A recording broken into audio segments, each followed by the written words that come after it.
নমস্কার, আমার রান্নাঘরের সকল দর্শক বন্ধুদের জানাই আন্তরিক অভিনন্দন ও শুভেচ্ছা।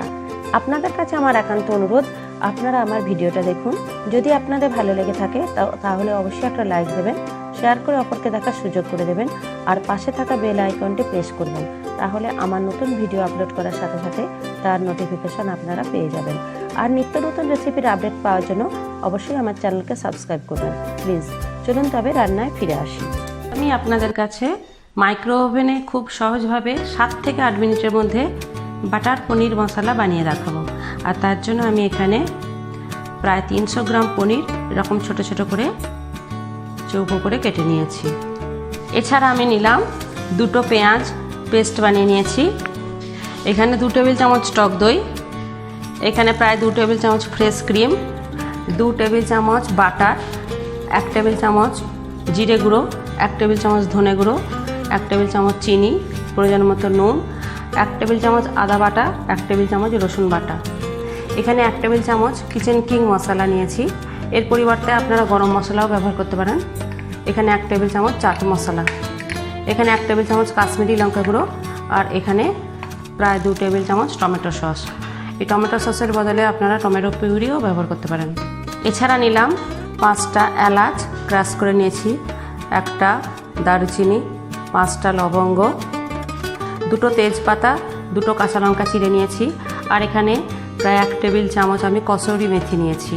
প্রথমে আমি একটা বড়োসিলের বোল নিলাম, নিয়ে তার মধ্যে আমি 1 টেবিল চামচ বাটার দিয়ে দিলাম, দিয়ে এলাচ লবঙ্গ দারুচিনি আর তেজপাতা ফোড়নটা দিয়ে 1 মিনিটের জন্য মাইক্রো ওভেনে দিয়ে দিলাম। এবার আমি মাইক্রো ওভেনে 1 মিনিটের জন্য দিয়ে দিলাম।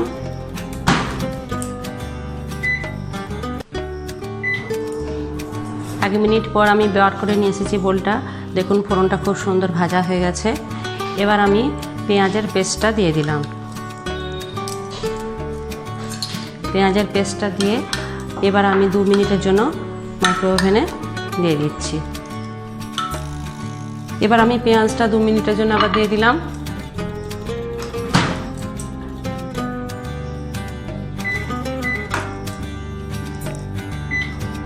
দু মিনিট পর আমি পেঁয়াজটা বার করে নিয়ে এসেছি।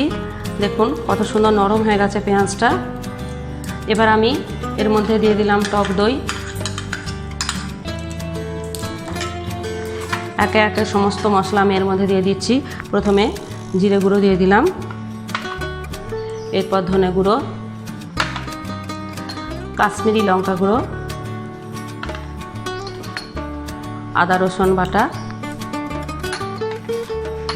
1 টেবিল চামচ চিনি, প্রয়োজন মতো নুনটা আমি দিয়ে দিচ্ছি। এবার দিলাম কিচেন কিং মশলা, আর দিলাম চাট মশলা, আর দিলাম টমেটো সস। এবার ভালোভাবে সমস্ত মশলাটা আগে মাখিয়ে নিচ্ছি। মশলাটা মাখানো হয়ে গেছে।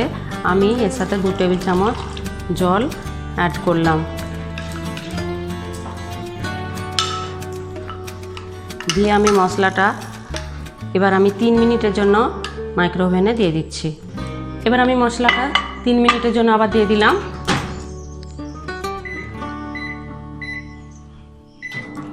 তিন মিনিট পর আমি মশলাটা বের করে নিয়ে এলাম। খুব সুন্দর সুগন্ধ উঠছে। দেখুন মশলা পুরো সিদ্ধ হয়ে গেছে। এবার আমি পনিরের টুকরোগুলো আস্তে আস্তে মিশিয়ে দিচ্ছি।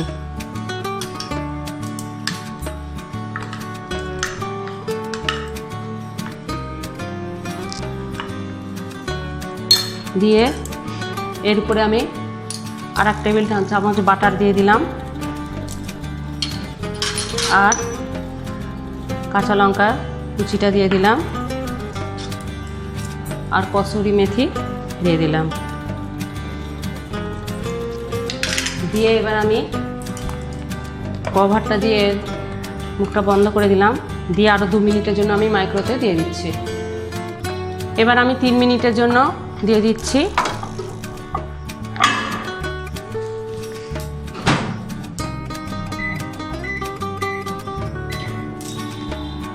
তিন মিনিট মাইক্রো ওভেনে দেওয়ার পর আমি বের করে এনেছি। দেখুন পনির বাটার মশলা কিন্তু একদম রেডি। এবার আমি ঢাকনাটা খুলছি। ভীষণ সুন্দর সুগন্ধ উঠেছে, কত সুন্দর কালার হয়েছে দেখুন। এবার আমি ফ্রেশ ক্রিমটা দিয়ে দিচ্ছি, দিয়ে এবার আমি গরম গরম সার্ভ করছি।